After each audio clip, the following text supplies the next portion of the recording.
طبعا بخصوص واقع المناطق المحتلة، وخاصة بعد سلسلة من العمليات العسكرية وآخرها احتلال منطقة سريكانية جريس بي. الواقع المعاش من جميع النواحي بما فيها ناحية حقوق الإنسان. الواقع سيء، وخاصة بعد عملية الاحتلال والتهجير القسري، وحتى دور المنظمات العالمية هذا الدور لا يرتقي إلى مستوى الحدث الموجود أو القضية الموجودة من خلال الانتهاكات والتجاوزات اليومية التي ترتكب بحق المدنيين المتبقين في المنطقة. وللأسف الشديد بعض المنظمات حتى اللحظة لها دور خجول جدا في التعاطي مع هذا الملف، وحتى بعض الجهات نستطيع أن نصفها بجهات تعتبر هي شريكة في التعتيم الإعلامي، التعتيم الحقوقي في المنطقة، وحتى بعض الشركات التي تمول عن طريق بعض الدول التي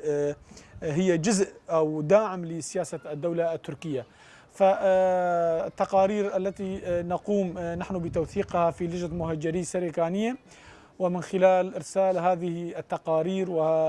وتوثيق ما يحدث على الأرض إلى الجهات الدولية بما فيها منظمة الأمم المتحدة، للأسف الشديد حتى اللحظة